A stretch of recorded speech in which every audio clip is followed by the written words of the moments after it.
The history of Jungian archetypes is very interesting. Jung kind of took this idea of there's these characters that keep appearing. Jung is always about, it's never about what it's about. So it's always a symbol. Everything we're seeing is a symbol, a reflection of us.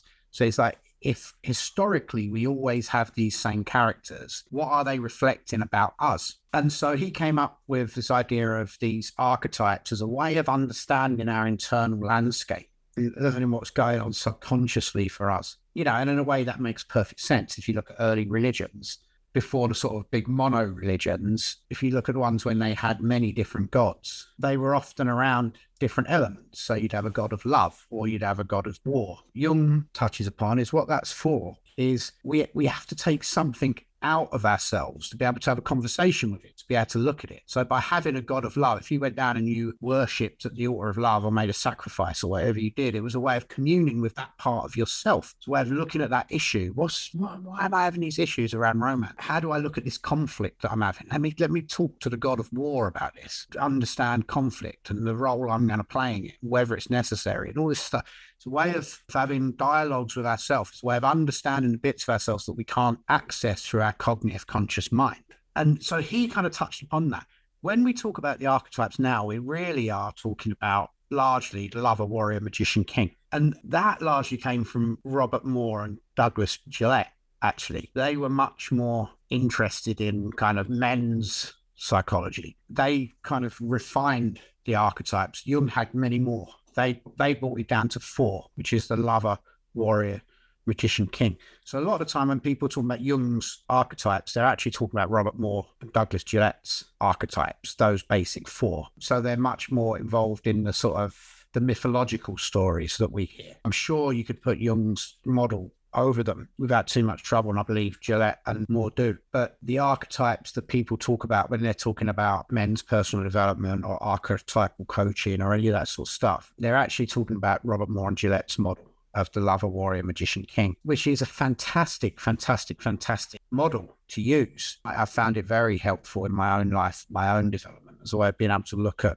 the different aspects of me, because that's really what they're talking about. The lover being the sort of the creative part of me that seeks connection with myself and others. So my emotional life, part of me that needs and seeks connection to others. And then the warrior part, which is the physical in many ways, the part of me that takes action in the world, the part of me that at times has to extend boundaries, and the part of me that has to defend boundaries. And the magician, which is the kind of the intellectual, it's also the intellectual and the healing part. So it's the thinking part, the planning part of me, the part of me that needs to take stock sometime and build plans. But it's also the part that can look back and heal. And that's about going back, what was the story I told? How can I give it a different meaning so that I can heal the stuff that's happened to me? And also the part that can look forward and model futures. And then the king, which is, I think, in some ways the hardest archetype to grasp. It's the spiritual. It's the part of me that can take a higher view on things. It's the part of me that understands sacrifice. It's the part of me that if I take me out of the picture, what's the best thing to happen for everyone? So it's not what can happen here, it's what should happen here. And it's also the sort of permission part. It's okay knowing, the magician knowing what to do, and the warrior wanting to take action, and the lover to seek connection or to feel the emotions that come with all of those things. The archetypally, it's the part that can take a different view that says, okay, that's all what could happen. This is what's gonna happen because this is the right thing to happen for me and for those around me. That's a really, really useful system to have.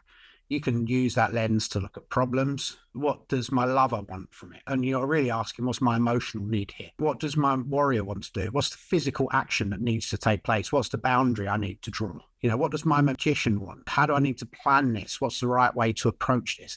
And then what's my spiritual need around this? What's my king need to do? Where's the blessing? Where's the service? That's a really useful way to map our internal landscape. And it has been really useful for me. I think it has a branding issue.